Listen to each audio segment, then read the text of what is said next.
Welcome to Satsang, this evening, morning, wherever you happen to be.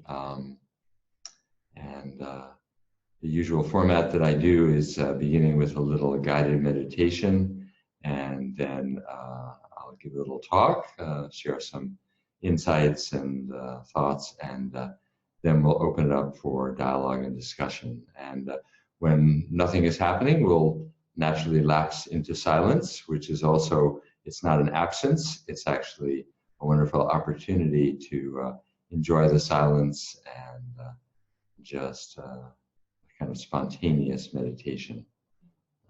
Okay, so let's begin with a little guided meditation, shall we? And what I will suggest is that you let go of your usual technique for the sake of this particular gathering. And just let me guide you.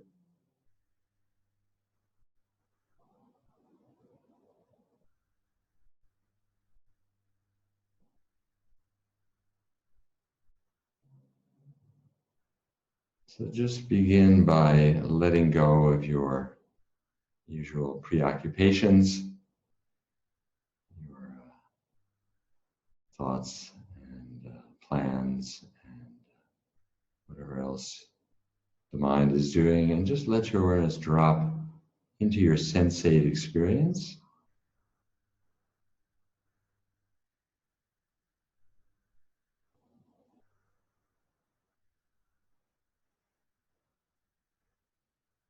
And just allow everything to be as it is. This is not easy necessarily. We spend so much of our time trying to manipulate or change our experience, trying to get the world to be different from the way it is. So this is actually a radical invitation. Just be open and present, not distracted, not preoccupied, and at the same time, not manipulating experience. Let everything be as it is.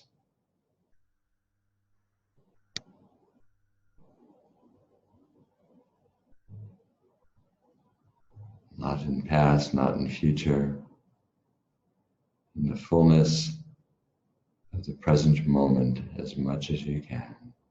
No efforting, no trying, just being.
As you let everything be, the mind doesn't have to get involved.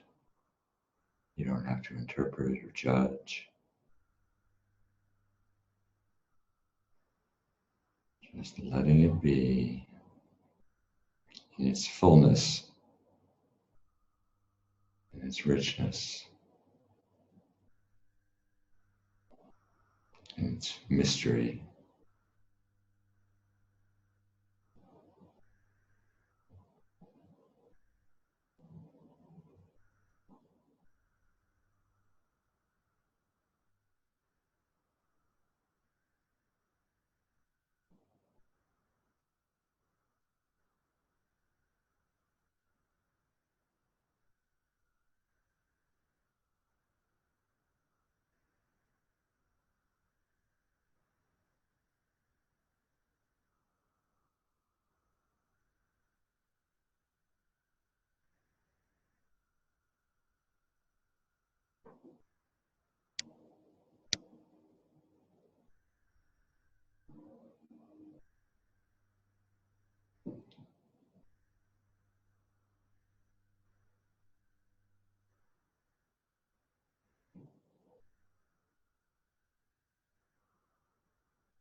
People often report feeling bored or restless in their lives, or empty, as if something's missing, something's lacking.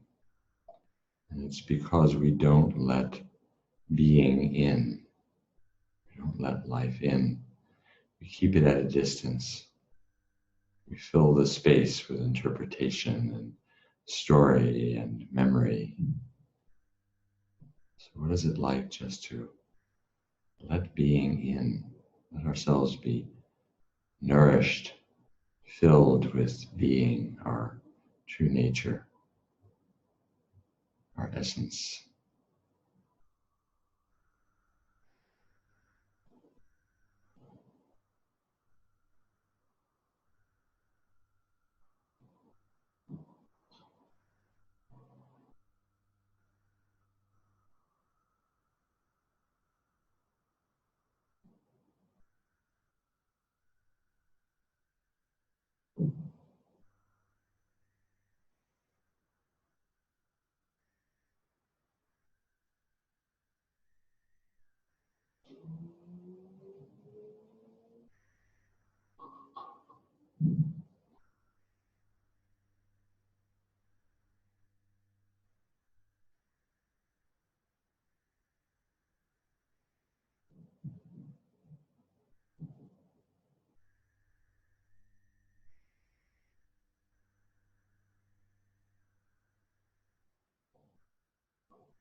There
may come a moment when the sense of a separate someone experiencing being drops away, and there's only being.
Okay, well, thank you again, everyone, for joining, and welcome once again to Satsang.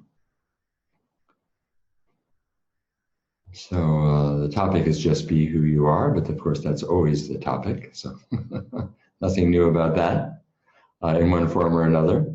So I thought I would read a little, this is a little sentence paragraph that I wrote for a Satsang flyer, and I think it'll be a theme that we can explore together. So the reality is you're no one pretending to be someone, huh?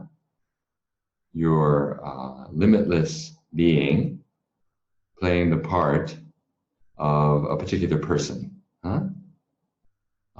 Which is fine as far as it goes. But the problem is you're so lost in the role you've been called upon to play, and in the world that springs up around this role, around this part.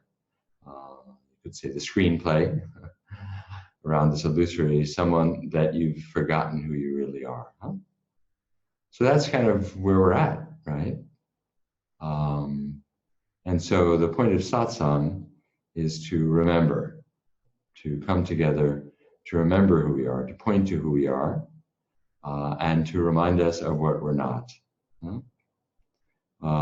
So the conventional view, of course, which is trumpeted and reinforced everywhere we look, is that we're a separate someone surrounded by other separate someones. We're solid, we're substantial, we have a history and a future, we have a place in space and time, and we have a name that identifies this separate someone. We have certain characteristics which we've inherited or been conditioned to believe are who we are. And we live in a world of separate objects, right, out there that we need to manipulate and control in order to feel safe, in order to get approval, in order to get love, in order to protect ourselves, in order to survive. There's scarcity, there's only so much out there. There's only so much in here. All of this is the view, right, that we labor under, huh? And that is imposed upon us from a very early age, right? And it's very seductive. It's very believable. It's a comprehensive, thoroughgoing view of reality, which pervades everything we do, right? And we may stray away from that from time to time. We may read spiritual books which give us a sense that that's not all that is true. We may play around with or experiment with other more spiritual, more non-dual points of view, right? And we may even hang out there for a little while, which may be reassuring or inspiring, and remind us that what we think to be true may not really be as true as we think it is. But it has a way of creeping back in again, huh? Over and over and over, until we finally and completely are able to shift into a whole new way of seeing and being, right? So in this conventional view that we're thoroughly immersed in, we take our thoughts and our feelings and our interpretations of reality to be who we are. We create this whole world of meaning, right, based on the way we see and feel things, based on the emotions that we have, which are usually based on the past, on past conditioning, based on the ideas we have, which are, which we've accumulated over the years about how other people are, about how we are, about how the world is. We create a whole world of meaning based on our conditioning, on hearsay, basically, on stuff we've picked up along the way, We've written books, we've been told by our parents or our peers, we've read in magazines, we've watched on TV, whatever. So we accumulate this whole realm, that we create and reinforce and invest with our energy. That's our life. That's what we take to be who we are. And if anyone criticizes that or challenges that, we get upset. We feel threatened. We defend. We protect, right? Or we promote and put forward and vigorously, announce who we are and push it into the world. Or we withdraw from the world because we're afraid. Whatever it is, it's all based on a fiction, on a construct, on a story, right? And we're thoroughly immersed in that story. We're, as Byron Katie likes to say, we're velcroed to the story. We don't have any space between ourselves, whoever that might be, and the story. Consciousness has fallen, being has fallen for the screenplay, has fallen for the illusion. It's totally lost in the part that it was called upon to play. We believe the story, we believe the screenplay, we believe the role. That's who I really am, isn't it? Right? And we live in a world full of other people who support us in that view, in that ersatz reality, right? And so at a certain point, we may read a spiritual book or go to a satsang or talk to a friend, watch something on YouTube, and we get a little sense that there might be something else. A little crack begins to appear in this facade, but we may not know how to proceed, and we may read some more books and go to more satsangs.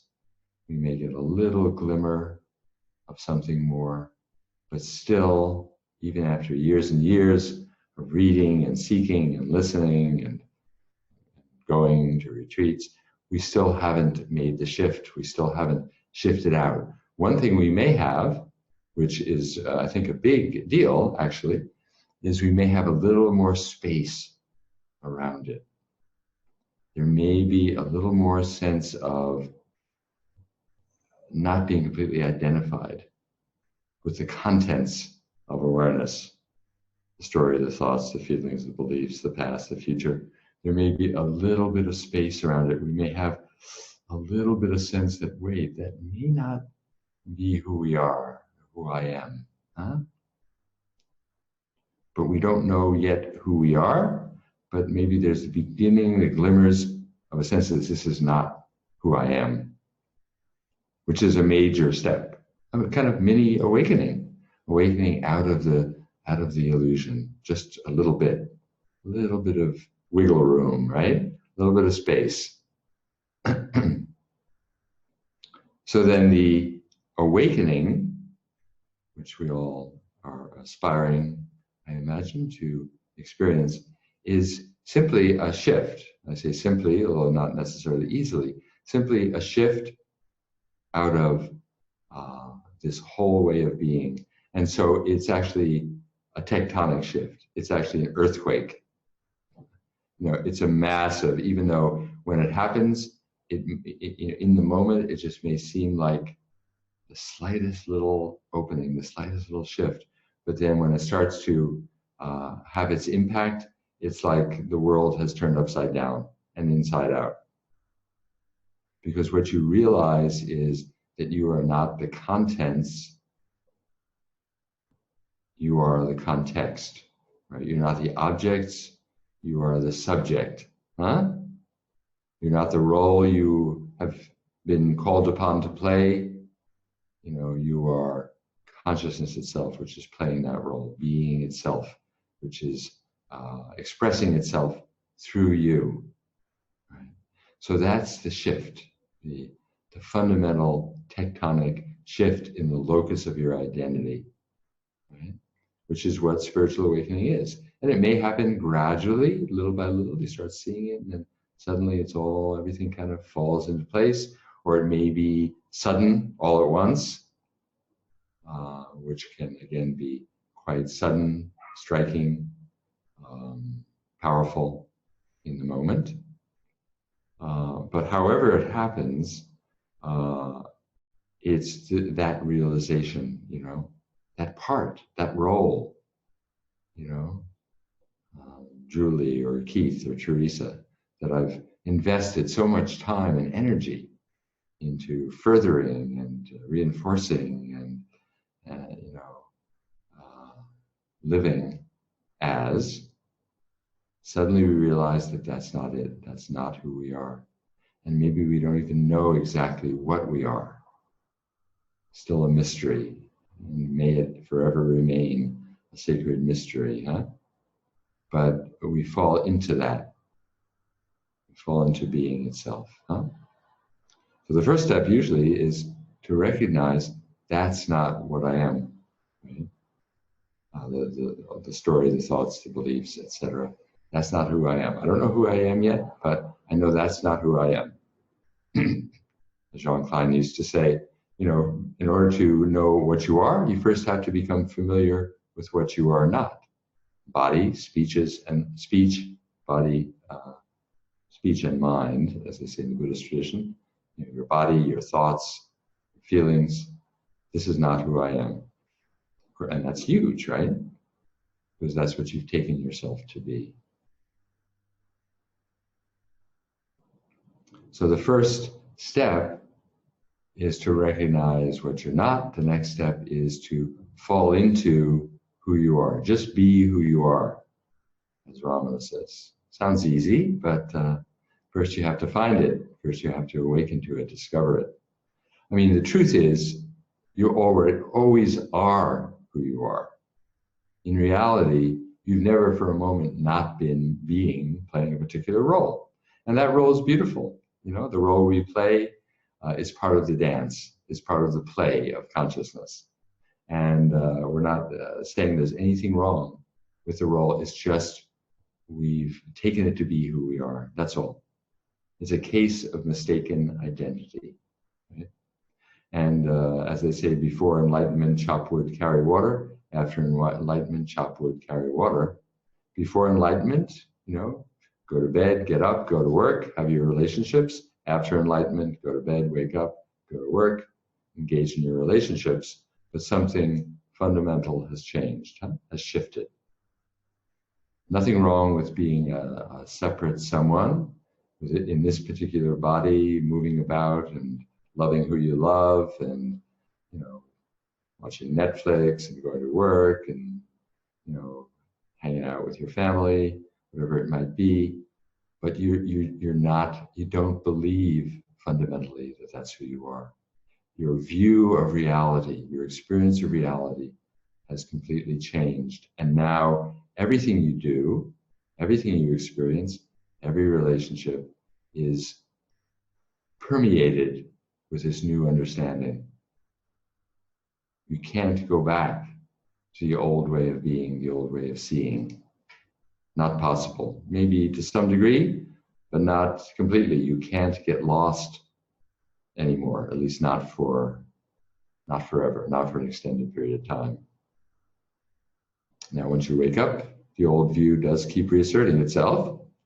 Old habits keep creeping in, but not for long, because the new way of experiencing reality keeps intruding, keeps cutting it off at its root, keeps pulling the rug out from underneath the illusion, from underneath the story, right?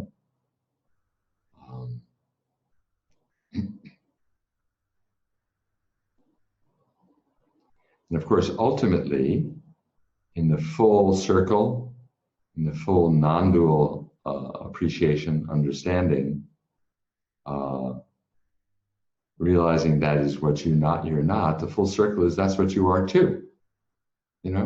Body, speech, and mind, thoughts, feelings, memories, beliefs. These are an expression of being, which is what you are, as well, see, as well, just as everything is an expression, see, but not uniquely, not particularly, not in the narrow, fixated way that you've come to believe it, you see. You know, in the Buddhist tradition, sometimes the cause of suffering is sometimes said to be desire, you know.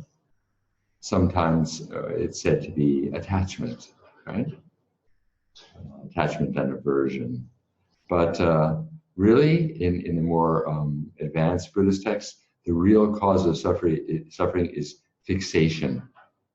Fixation of attention, belief, story, you know. So the fixation on this particular someone, the narrowing of attention, narrowing of awareness, and fixating on this.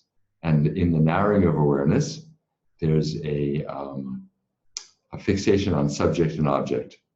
I am the subject surrounded by objects, right? The dualistic view, subject in here, objects out there. You know, got to watch out, got to pay attention, got to be careful, got to ward off, got to protect, got to go after, got to get, right? So that fixation of attention, the narrowing of attention, which is based on the belief of a someone in here and things out there, on the dualistic view, that narrowing of attention keeps us caught in suffering, in limitation, right, in unfreedom. So the awakening shifts us out of duality, out of fixation, into non-duality, which is global awareness, the fullness of being, right? The one without a second. Everything is fully embraced in the fullness of who we are, including thoughts, feelings, right? So again, it's the Buddhist saying, you know, in the beginning, mountains were mountains, rivers were rivers. Then when you wake up, mountains are no longer mountains, rivers are no longer rivers. But then the full circle is mountains are mountains again, rivers are rivers. You know? Thoughts are thoughts, feelings are feelings. You know, Keith or Teresa or Julie, or Keith and Teresa and Julie, and yet, not really. Both being and this individual someone, both, right? Nothing left out. The full non-dual experience, huh?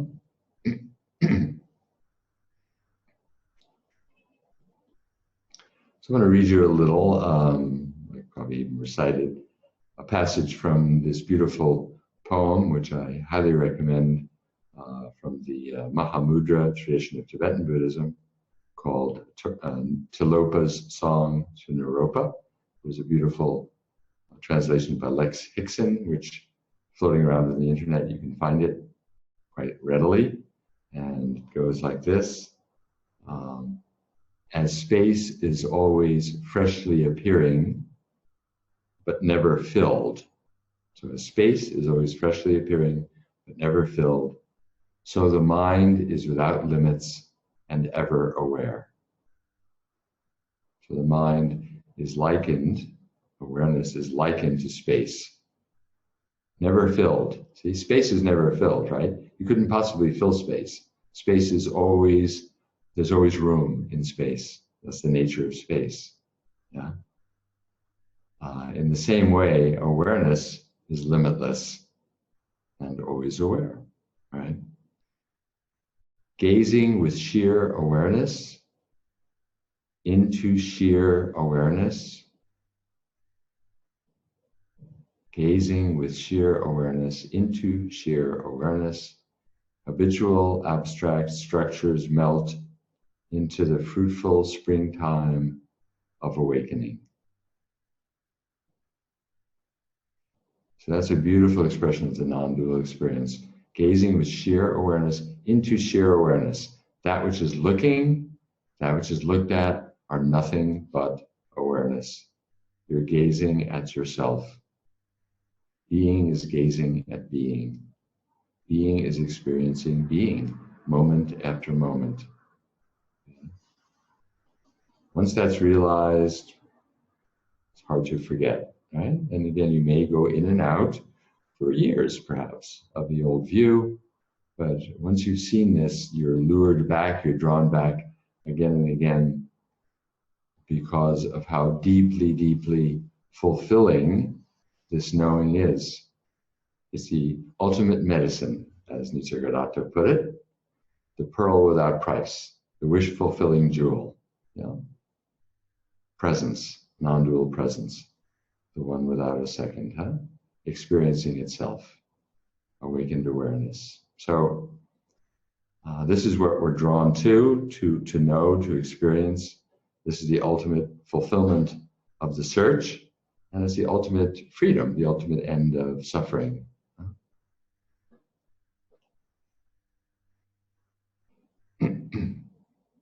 Gazing with sheer awareness into sheer awareness.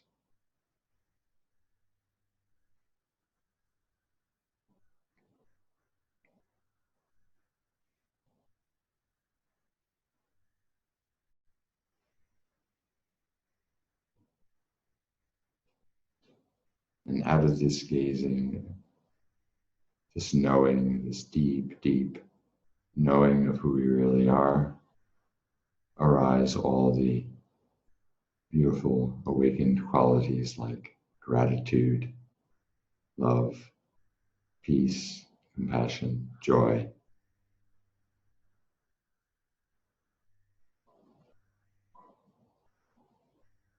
As a natural expression of this deepest truth.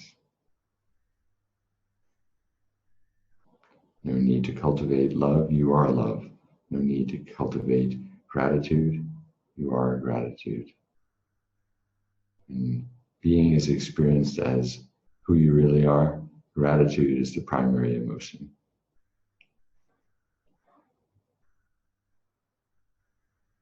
Nothing is left out. Everything is complete, perfect as it is.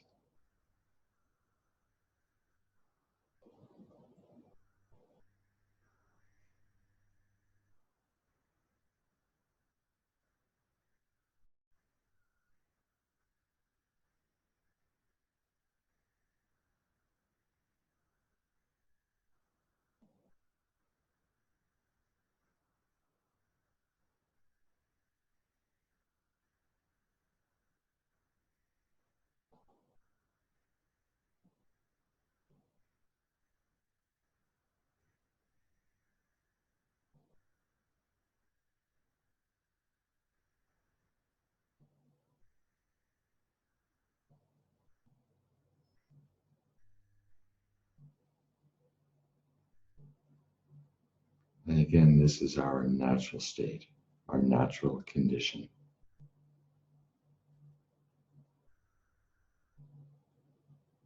The real question is not how do we wake up, but how do we keep unawakening ourselves? How do we stay lost in the illusion of being a separate someone?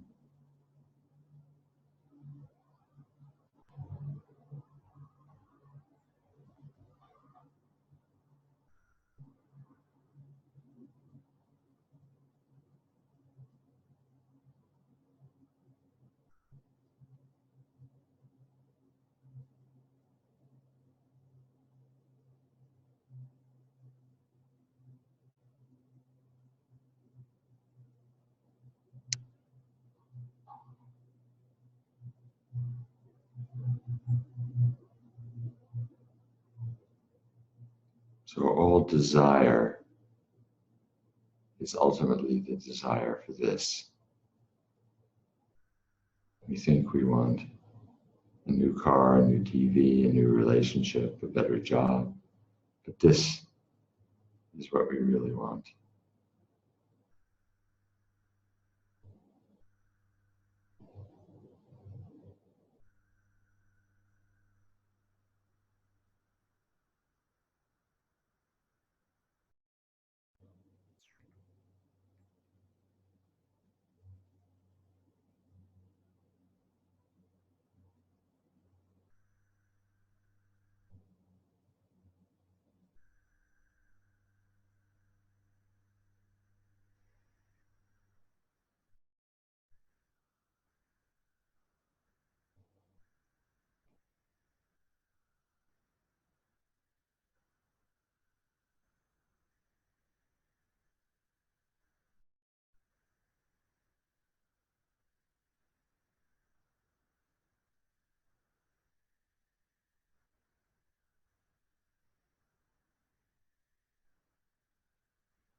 So let's open it up for questions as you feel inclined. There's just a relatively small group here, so we'll have plenty of time to share and ask if you feel so inclined.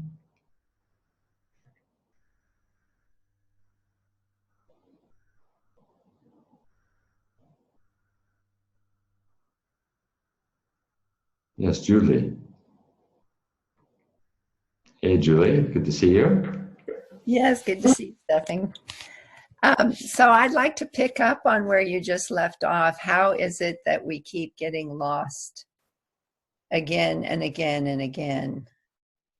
And in my personal observation, it's thinking.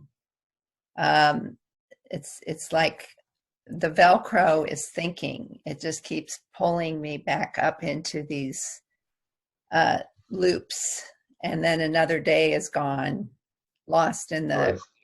It's really believing the thinking, right? Thinking itself is not a problem necessarily. It's because we get lost in it. We believe it. Yeah. It sucks into the world that thinking creates, huh? Mm-hmm.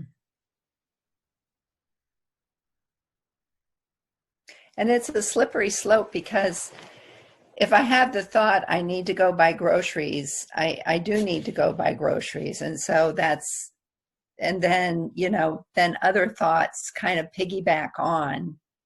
And then there's, as you say, it's definitely fixation. That's right. I can even see there is the space where I see, usually after the fact, that there was this fixation.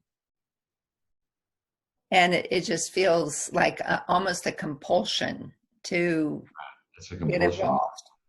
Yeah, fixation, compulsion. Yeah.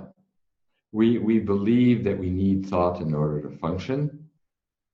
And a certain amount of thought, I think, is, but there's a difference between functional thought and ego thought, you could say, right? I'm running out of groceries. I'm running out of carrots. I need to go buy carrots. Okay. And then that's it. Write it down. I keep a to-do list. I write it down. Then I don't have to think about it anymore, right?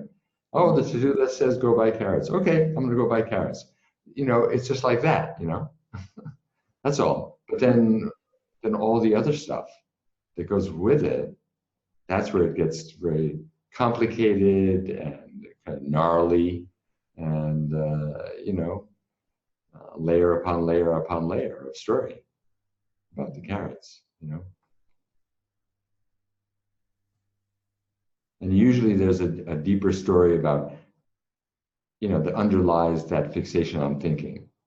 It usually has something to do with not being safe, not feeling safe, or not feeling loved, or not believing that you can't survive, or whatever it is that drives that fixation on thinking. And one of the things I've been giving thought to, I'm going to give a satsang on this in January. I took a course, an online actually summit on collective trauma, and trauma is pervasive in our world. We don't realize how pervasive it is because it's so pervasive. Our fathers came back from the war, World War II, traumatized. Our brothers came back from Vietnam, traumatized. People throughout the world are constantly being traumatized by war and violence and rape, and that's in the field. It gets passed down from generation to generation. One of the things I learned in this summit was that you can actually inherit trauma from previous generations of your family through the epigenetics, not the genes, but the epigenetics. That's the latest research. So, we inherit trauma, right? And trauma, I'm thinking more and more, is actually what causes fixation. Because in trauma, your trust in the universe, in reality, is challenged, is undermined. you no longer trust. And since you don't trust, you feel like you have to be on guard. You have to be vigilant. You have to fixate, you know? Mm-hmm. And, we've all been traumatized to a greater or lesser degree. So we have to fixate, you got to lock in, got to be vigilant, got to watch out, and this is encouraged in our world by the politics and by the global situation. We're going to be inundated with global warming. We're going to be attacked by terrorists. Constantly reinforced. Mm-hmm. So I think it is helpful to create a life where we're not constantly having to fixate, where life is relative.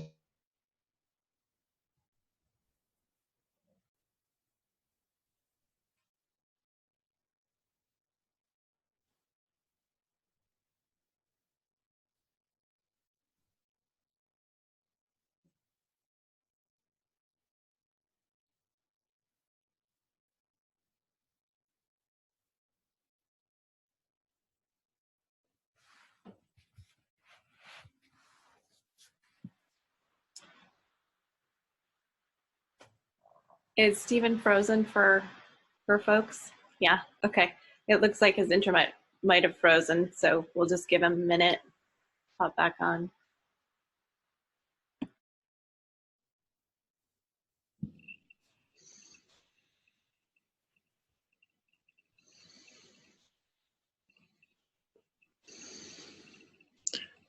This moment of non-duality is brought to you by Stephen's internet freezing.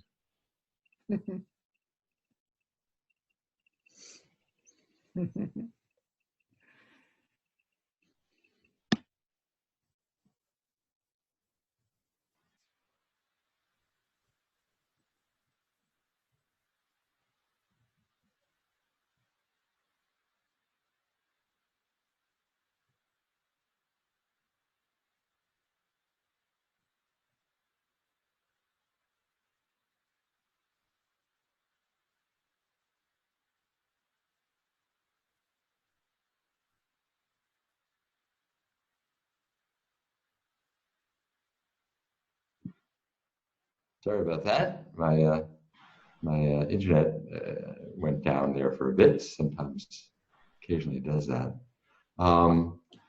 So yeah, there's an underlying story, right? Beneath the attachment to the thoughts, there's some underlying deeper story, which is why I think investigation, inquiry, can be very powerful and very helpful. What's underneath it? It's not just, oh, thoughts, are such a problem. They just draw me away. The thoughts are just thoughts, and we don't have to stop thinking in order to wake up. And once we wake up, thought doesn't stop. It's more like, what's the deeper story, that underlies our fixation on thought. Do you know what I mean, Julie? Does that? Right. Yes. And so, what were you saying about it's helpful to create a life? That's where we lost you. You were saying it's helpful to create a life where we can feel relatively safe, and have our needs relatively met, people go to monasteries, and it may be a very austere existence, but in fact, you're surrounded by other people who are in the monastery, and you're fed, reasonably well, and there's a sense of a container that supports you in practicing and inquiring and awakening. But we live in a world, this is just the reality, and you can wake up anywhere. So I'm not suggesting you need this, but we live in, for example, in a society in the United States where there isn't much of a safety net, and if you lose your job, maybe you become homeless. It happens all the time, or if you don't have family to support you, and even here in Spain where I live, family is really important, and everyone is closely connected with their family. Not so much in the United States, Yeah. So what do we have to support us? There is a sense, I think, that's kind of pervasive that life is kind of insecure. I get sick and have to go to the hospital, and my insurance doesn't cover it. Next thing you know, I'm broke. Mm-hmm. So I think that's unfortunate. Not much we can do about that, I think. But I think it does make it a little more difficult just to relax. and trust. So to be aware of that, I think just to notice that. Yeah, thank you. That's helpful. Yeah. But you know, deep down, it's really the belief. You know, it wouldn't matter what was going on in the world, in our life, if we deep down believed that, you know, or knew that I am being, and being is indestructible, and I can't die because I'm limitless and timeless. You know, then it's not going to be a problem. But how do you realize that? You know, helps to have some sense of trust. And then many of us, you know, did not have secure attachment, a whole other psychological thing, you know, didn't feel supported by our parents, you know, and safe in our childhood environment. These are all factors I think it's important to recognize. Not to make it or break it factors, but something to consider. Yeah. Okay. Thank you. Thank you, Julie. Yeah. I don't know if that completely answers your question. Did you want to say a little more about the particular thoughts that grab you? You know, I was seeing it as kind of I would describe it as an overdeveloped sense of responsibility, which interestingly, when I was a child, not a child, but early teenager, my father used to stop me and say, you know, you're not responsible to fix everything. So I don't know where it came from. Good for him. Good for him. Yeah, good. But anyway, I think we come in with certain qualities like that too, you know. Yeah. So it's a constant current running that I can see. Right. And it just is, you know, seeming to become more prominent, maybe because other things have fallen away, and this is what's really the driving. Right. Yeah. So you're seeing the root story, the core story. Yeah. Yeah. You go on retreat from time to time? Yes. Yeah. And I live by Francis Lucille. Oh yeah. So I go there on weekends. Yeah, retreat's nice because then you're taken care of. You don't have to do anything, you know? Yeah, and you don't want to leave. You don't want to leave, right? Yeah, as Ajay used to say, you know, at the end of a retreat, now the real retreat begins. Right. Yeah. Yeah. Oh, that's great. Yeah. Yeah. So your particular flavor is I'm responsible for everything. Yeah. If I don't do it, no one else is going to do it. Yeah. Yeah. Mm-hmm. So to inquire into that, is it true? Keep aware of that. Stay aware of it, you know. The key, I like to say, is keeping it in front of you, keeping it all in front of us, so that all these beliefs and stories are objects of our awareness. They don't disappear inside of us, you know. In a certain way, you know, people talk about the inner life, and the New Age is big on the inner life and psychology, you know, but really awakening is the end of the inner life. There's no inner life anymore. It's all here, you know. Everything is here, you know, inner, outer, all the same. And to keep it in front of you means to be aware of it, not suck back into it. So if that's your story, then just as much as you can, keep being aware of that story and how it runs your life. Okay. And you're aware of it right in this moment. You're talking about it. Stay aware. Okay. Okay. Yeah. I'll have the carrots delivered by Amazon. Yeah, that's great. There you go. All foods delivers, right? Thanks. Thank you. Thank you.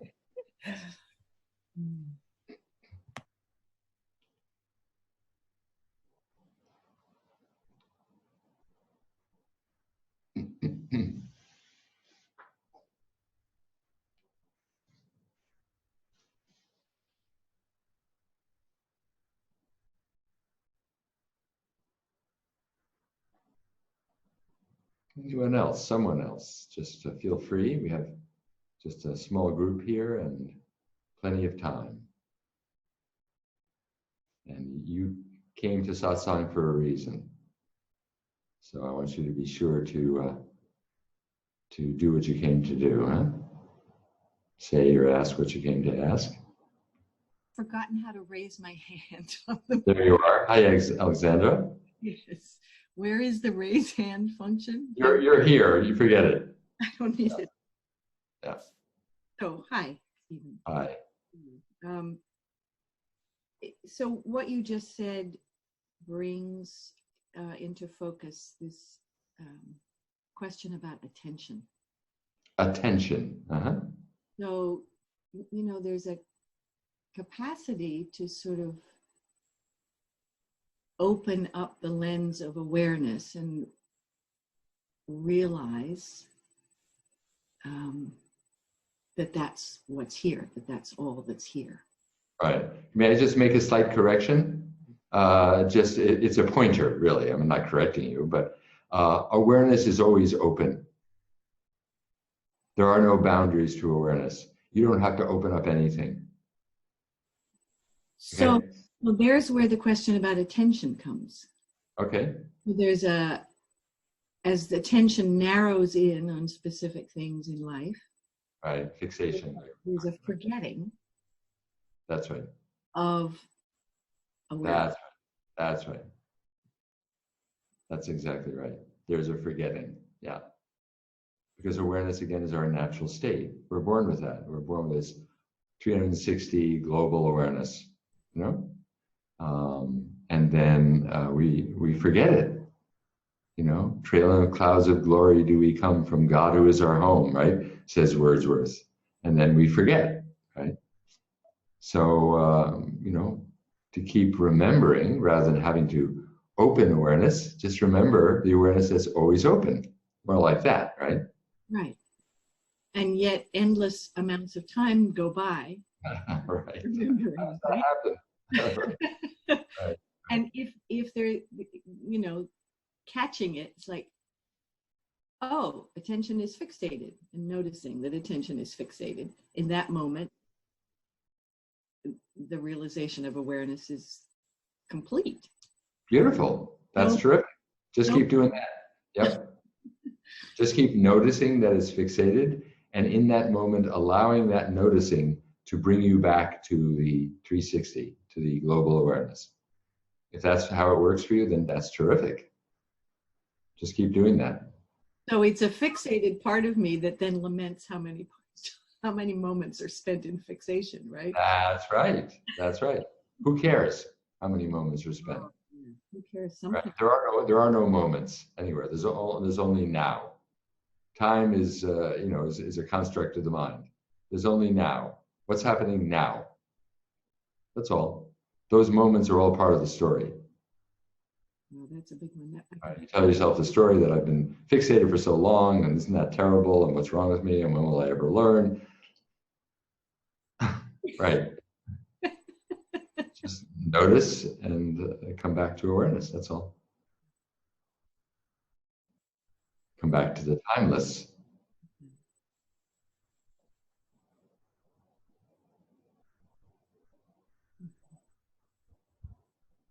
Is that register? Does that make sense? Yeah, there's all kinds of reverberations, emotion stuff. So yes. What's going on? What's coming up? I don't know what the emotion is, but it feels like tears. Yeah. Where it's from. Tears of like touched tears or Touch. sad tears? Touched. Yeah. Beautiful. That's great. It's like, oh, how could I ever forget my beloved? You know? It's always been right here. Oh. Uh-oh. Yep. Home. Yeah. Home. That's right. Home. Beautiful. But you're home right now. Just keep coming home.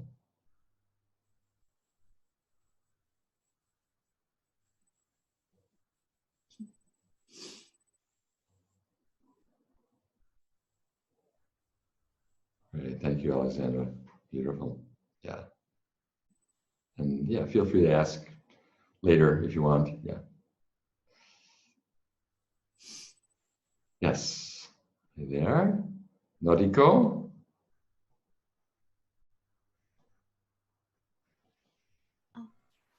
Yes, I was wondering if you could give us guidance on the nature of desire from the space of being. I have noticed that I do have a tendency to sort of try to suppress the desires when I realize desires pop up. Right. But Right. how, like, is it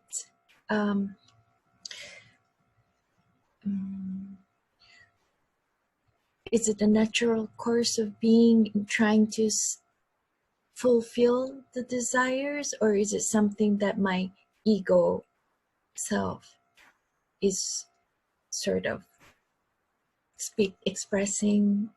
Right.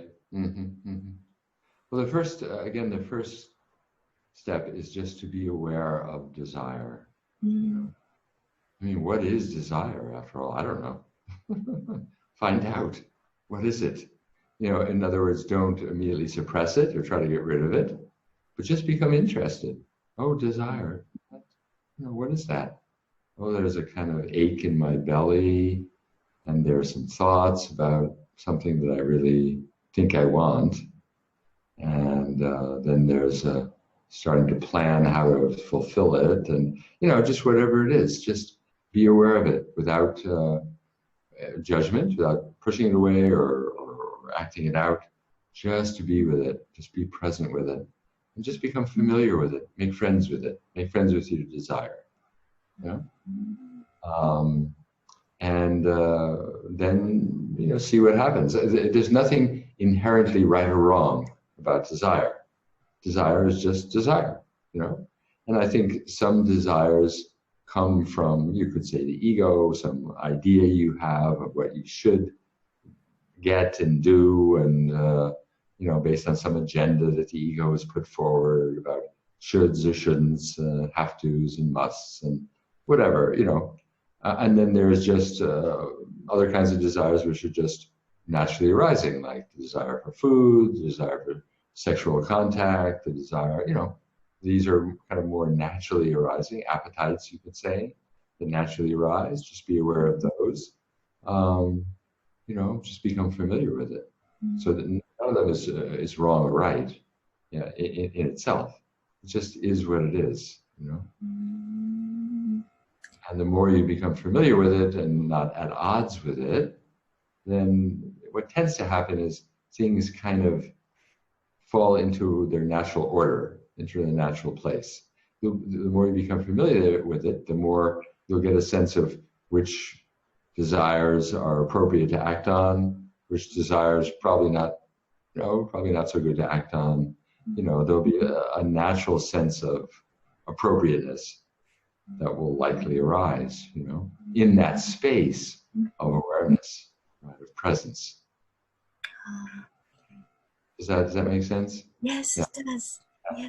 I mean, without desire, we wouldn't function in the world. As human beings, desire is what keeps us going, keeps us moving. Certainly one of the things. I mean, there are deeper things like, compassion and, loving kindness and all the qualities that move us to take action in the world. But then desire is also, if we didn't have desire, we wouldn't go out to the store and shop and make food. If we didn't have desire, we wouldn't find a mate or friends, wouldn't have children, So desire moves us through life in some way. So nothing wrong with desire. Oh, okay. Okay? Yeah, it's very natural. Desire is very natural to being a human being. Thank you. Yeah, you're welcome, Noriko.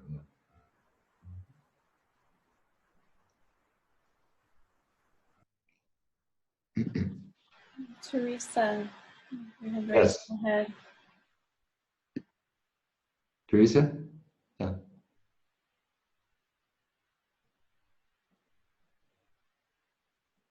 Hi, Stephen. Hi, everyone. Yeah. It's really great to be with you, everyone. This satsang it's bringing up a lot.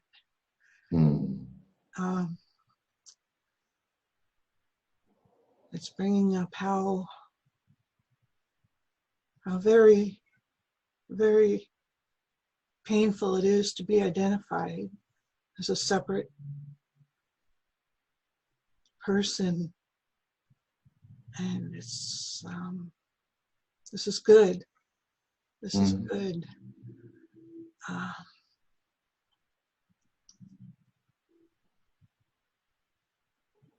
There's so much, I hardly know where to begin, but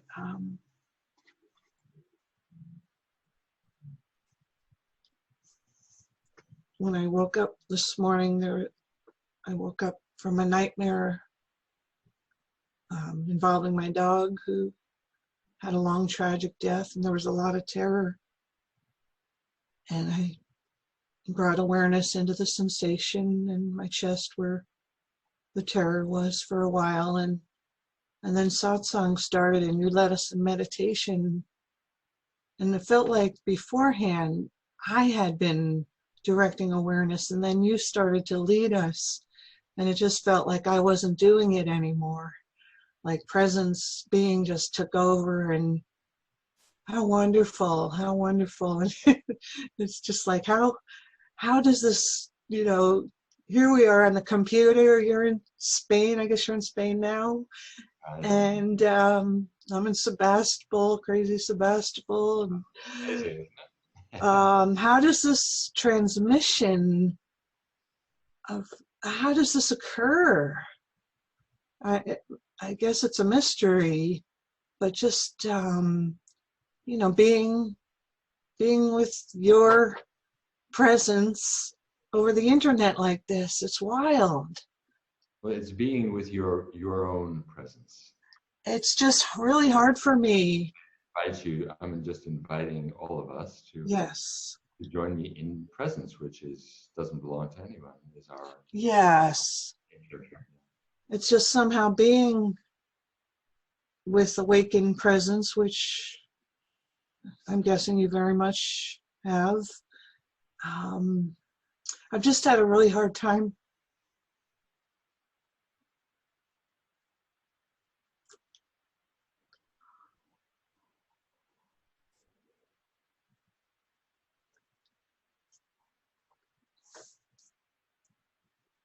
on my own with very little support. And it's just so damn painful when I know better, you know? I just, you talked about trauma and getting over another series of trauma, the fires just recently, evacuations, power outages, and had my kid out last year, and a sister suddenly dying, and just feels like so much that and so much else trauma. It makes me wonder if I need to deal with the trauma first before even being concerned about spiritual awakening. Dealing with trauma is a good thing if you can. Yeah. Helps, definitely helps. Or both simultaneously. I don't think you'll ever stop. I can't stop. Get off the path. No, couldn't go back. Even if I feel stuck, I couldn't go back. It feels like if I. Yeah, you won't stop that. But to add a little trauma, it work if you can, if you have resources that allow you to work with the trauma a little bit. Do some people just need a teacher? I think we all need teachers. I had the good fortune of having some wonderful teachers and couldn't have done whatever has happened, or had the awakening or whatever, that without a teacher. Teachers were crucial for me. So right. I can't say they're essential, but I can certainly say that they're really helpful on the path. And even if you wanted to work on trauma, I do EMDR, and I would imagine that there are places where you can do EMDR for not too much money, counseling centers, places like that. You know, I would recommend it, highly recommend it. You know, doing some trauma work. Yeah, some psychotherapy, EMDR. Yeah. Right, right. Yes. Have you tried that? I did, and it hurt my face a lot, the eye movements, my nervous You system. don't need to do it. You don't need to do it with eye movements. You can Oh, do it with really? tapping. You can do it with sound. There are a number of different ways. Okay, thank you, thank you. Thank you. And is there anything you might say more about, you know, spiritual awakening when we have very little support, and how, you know, the distractions, like watching Hulu, you know, at night, it just feels Don't watch scary or violent movies or TV, please. It won't help you. There's a lot of violent stuff there on Hulu and Netflix and stuff, you know. So keep it really, you know, sweet, bland, simple. You know, right. because that it stirs up your trauma. Just distractions in general, and it feels like before there wasn't such a pull into the world, and I'm feeling a pull back into the world and getting a little involved, and it feels like I'm getting busier, and it's And again, there's nothing wrong with busyness or being in the world. We are in the world, after all. We can't separate ourselves from the world. But yeah, I know not having support it can be difficult. And I know you're up there in Sonoma County, and there's a lot of stuff going on, really difficult situations happening. yeah. In California. So yeah, but getting some support would be good. Reaching out to other people, friends, you know. I don't know what's available to you. Yeah, there's not a lot. It's not crucial. We can wake up in any situation, but these are things that help. You know, community is, Sangha is really helpful, really important. Right, right. I've looked, and I'll keep looking. And Yeah. it just feels like a teacher, a guide is really important for me, and I haven't found. And I know the power, I've experienced the power of having an awakened teacher, and it's just, it's what a precious gift. And but just remember that is in you, or is you as well. Right? You know, don't ever forget that. You know, that awakened awareness is your awakened awareness. You know, it's what's looking out through your eyes, even in the midst of. Whoops, you're getting a lot of background. I think someone is not muted. No? Okay. You know, that is your very own, that is your very own natural state and condition as well. You know, it's what's looking out through your eyes always, even in the midst. Remember those feelings. Whoa, it's like we're getting a radio coming through here. I would just, Teresa, maybe you can mute while Stephen's talking. Perfect, thanks. Yeah. Oh, okay, that sounds good. You know, that is your awareness too. It's what's experiencing life. And even in the midst of strong feeling, nothing has gone away. Nothing is missing. You know, the feeling may be very strong, but what is aware of the feeling? You know, the contents of your experience are more difficult perhaps than the contents of other people's experience. But the awareness is the same. Okay? And it's never absent. It's always available, you know?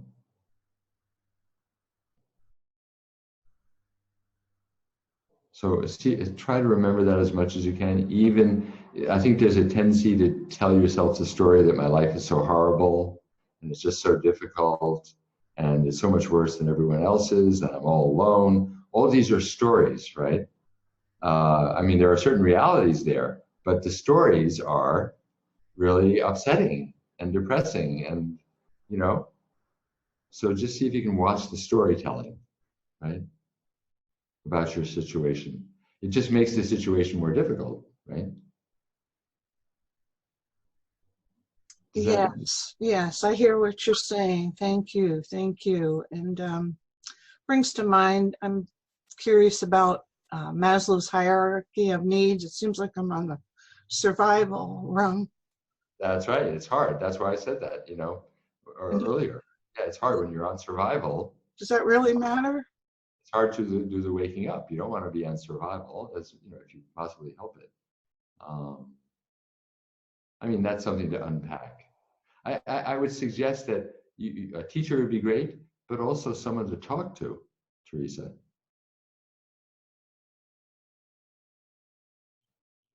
You need someone to talk to and share this with. And again, it could be a friend, or again, if there's like community mental health or something like that. Not saying there's anything wrong with your mental health, but you know, just a counselor to talk with on a regular basis. I think it'd be really helpful. Yeah? I do. I have a counselor. You do. Okay, you do. Great. Yeah. That's It's good. just, That's important. Have someone we can share, you know, what's going on for us, and who can hold it with us, you know. It is important. It is. It is, yeah.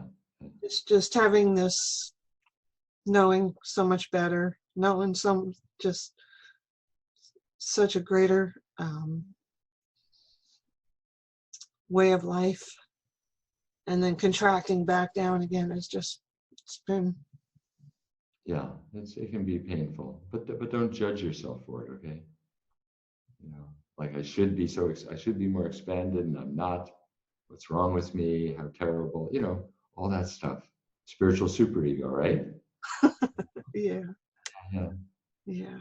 Just have compassion for this one, huh? Yeah. It's been difficult for you. Yeah. Don't add the difficulty of self-judgment, huh? Yeah. I really appreciate you, Stephen. Thank you. Oh, I appreciate you, Teresa. You know, you're so honest and willing to share deeply of your experience. So thank you. Yeah. You're welcome.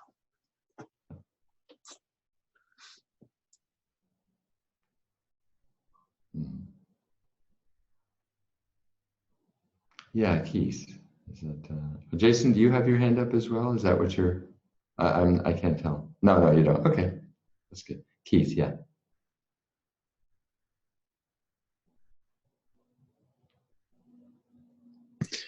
Good morning, everyone. Teresa, I too am in Northern California. I'm in Petaluma. So I've sent you a private text, a chat text private. So you feel free to look at it. And one of my issues has been to look for people with whom to just explore these issues that bring us together today.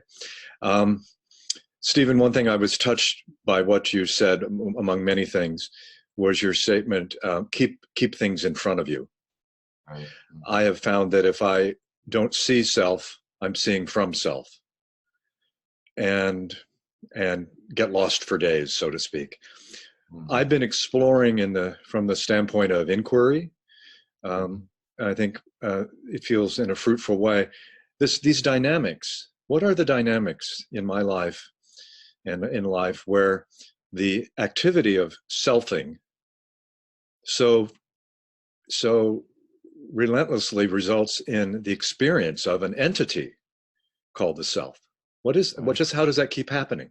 How do I keep Yeah, it's a rhetorical question, of course. How does that keep happening? Like Larry David. Oh my God. So it's a trick of time, as far as I can tell. There's the question of time and the magic trick. I've put it in 3 stages for myself, and understanding that it's not really 3 stages. That's time talking, but I'll put it that way anyway. The first stage, by which the selfing activity becomes believed to be a self, with all the repercussions that come from believing it, not just allowing that role, but believing the role. The first is any, there are five gates of sensory perception: seeing, hearing, tasting, touching, feeling, right? So let's say seeing. Right now I see. Right now they're seeing. Just seeing. That's number one. Number two, there's an act. The mental structure kicks in very fast and adds I to that. That's right. I see. It appropriates it. Mm-hmm. Yeah, appropriates. And it's a process by which what comes after claims to come before. Or should I add the phrase seems to? This That's whole right.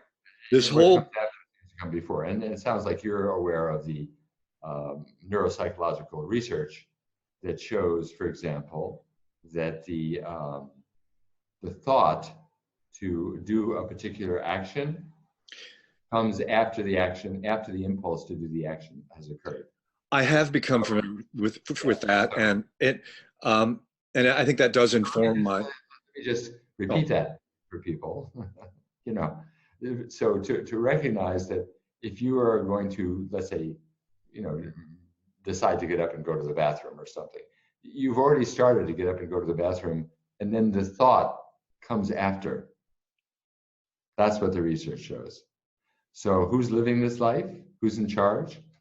Where does action come from? Right? Great reminder, right? Yeah. So go ahead, Keith. Yeah. So that's the second step, is the claiming of the seeing. Yeah. As Moving, an I with I. Moving is happening. I am moving. I am moving. And then there's the third step, which is again, in the seeming realm. I've really become appreciative of, through the non-duality frame, of adding, whether I actually say the word seems to be, to remember that this is what seems to be in the dreaming of the dreaming. So that said, in the third step, after the action of seeing has been claimed as I see, then the mental structure claims to actually be not only the self that sees, and actually that self moves to the front of the queue, and claims to be the self that has always been there in this body. Yeah, that's great. So it's that three-way thing. And so what I do as a practice, if you will, is just in those moments when I find, oh my God, I've become a self again. And the whole process of, there was seeing, there was hearing, someone said that. I claim to have heard it, and I claim to be the permanent, separate, independent self that always hears and has been hearing it from the beginning. So, and who is this I? And that's the question. And I'll just conclude by saying that the topic of today's satsang, be yourself, at this point, I find that it is far more fruitful, or far less fruitful, as duality, to look for non-duality, than it is for non-duality to look for duality. Namely, when I remember to say, who has this thought? Who has this thought? Who is thinking this? Who believes? Who is this I? And then I do the Ramana, Nisargadatta. I pretty regularly fail to find that I. Mm-hmm. And so instead of looking for non-duality from this non-existent self, the non-duality actually is always there, and it sees the non-existent self. Once again, I see what I'm not. So if I would put it as a mantra or a practice, use what I am to see what I'm not, as opposed to trying to use what I'm not to find what I am, which is the whole endless seeking what I always already am. The question that then comes up is, who is using? Well, for me, when I say who is using, great, it's actually, that's a problematic phrase. Allow the seeing that is always there, that I don't do anyway. Allow. So just allow, let's sit in the natural, sit as awareness, relax as awareness, sit in the natural state. I find increasingly just that reminder, which is paradoxically a command to do something. Sit as nothing, sit as everything, sit as awareness, but just allowing it at the level beyond the suggestion to do it. From that place, the seeing sees what I'm not, looking for what I am. That feeling of seeing what I'm not, the seeker, looking for what I am, is Yeah. so freeing. Yeah, it opens you to awareness. Which always is. Which always Global, is. yeah, which always is. Yeah, that's exactly right. And that's why, John Klein or Nisargadatta says, to discover who you are, first be aware of what you are not. As you become more and more aware of what you are not, it throws you back into what you are, because that which is aware of what you are not is what you are, essentially. Yeah. Very good. Great. Thank you, Keith. Yeah. Welcome. Yeah, exactly. The I, the mind, appropriates experience, appropriates and then claims it for itself. This is my experience. If you look closely, you'll see that the me is actually more like an activity. It's meing. There's something in us that me's every experience. I liken it to a male cat that pees on every tree to claim its territory. Oh, this thought, that's me, me, me, me, me. So it's a reflex, it's a mechanism that goes on. And once it's seen, then we can naturally just come back to our natural state of awareness, which is always aware. It doesn't have to be manipulated or changed or expanded or contracted. See, awareness is aware. That's what awareness does.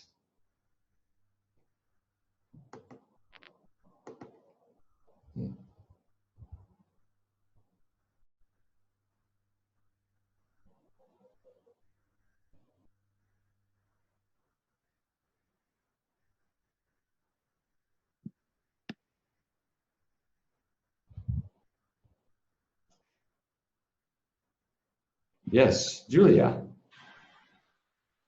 Hi, Julia. I haven't met you. Hi No, there. we haven't met before. I'm happy to be here, and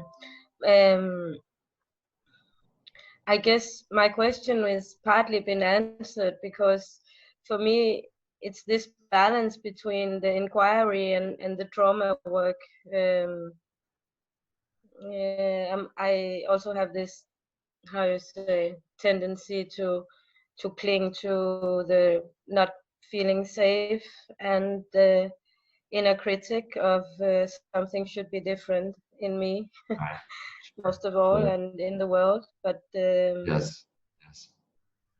and I'm doing both. But sometimes I have been feeling, to do the inquiry too much can, how you say, loop something, or Yeah, that's right. That's right. So use your discretion, what feels right to you. If it feels like it's not fruitful, you're kind of looping, then just let it go. Come back to sitting, just being open. The inquiry can get very dry. It can get very intellectual. The main thing with inquiry is to let it be whole being, whole body. You're really interested in finding out who this I is, who is experiencing this moment, who is experiencing this sensation, what is experiencing. Can I find it? Literally, can I find it? It's not an abstract question. It's very practical in a way. yes. And also in the meditation in the beginning, it became very much alive.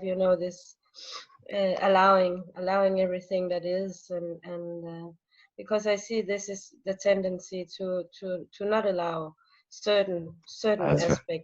of what is, and That's right.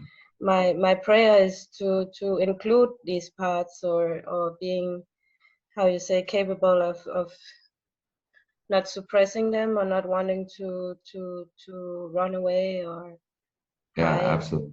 Absolutely. Yeah, great. Yeah. And if there's been trauma, we've had to disconnect from our experience in some ways.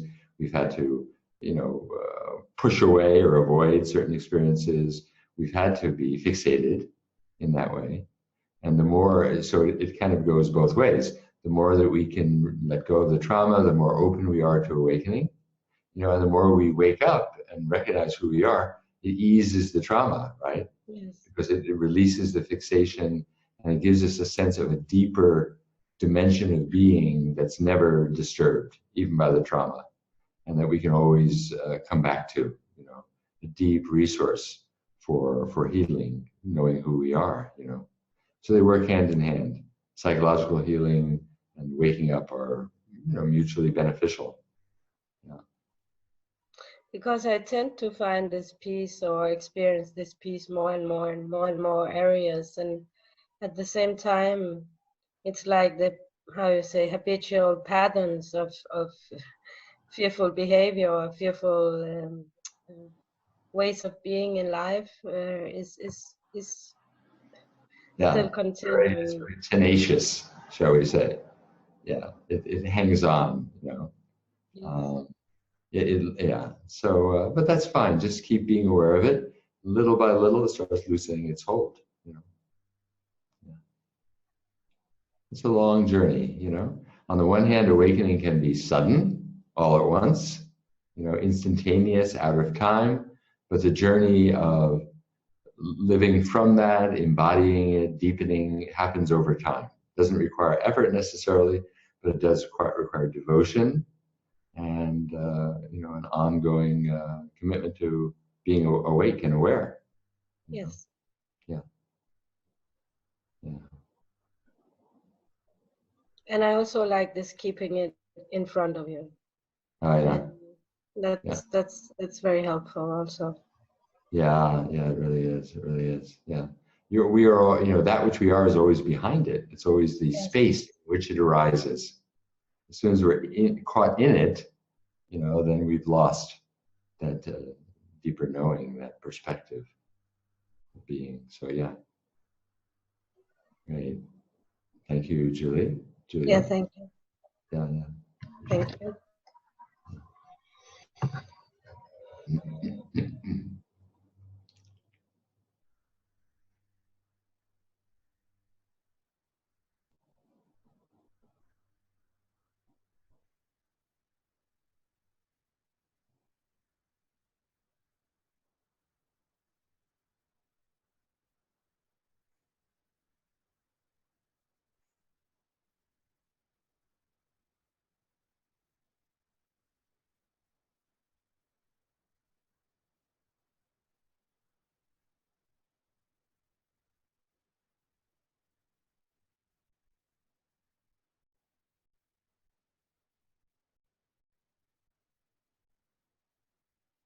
Someone else. And if you've already shared, feel free to share again if there's more you want to ask or speak about.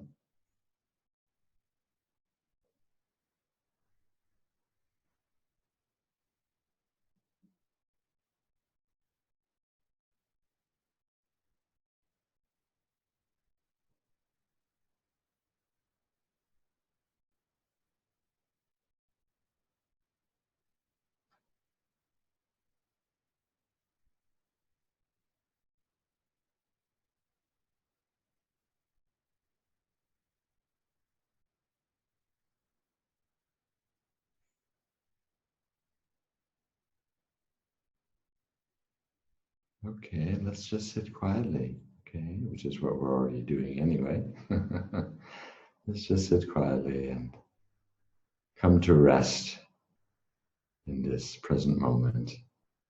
Nothing you need to do right now, nothing you need to change or accomplish or experience other than what you're experiencing right now. Just rest and let everything be as it is.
Okay, thank you everyone for joining Satsang today. It's a precious opportunity to be together in this way, and I really appreciate your devotion to truth. So hopefully we'll meet again before too long. I'll be doing another online Satsang through Open Circle Center in January on working with trauma on the path of awakening is the title.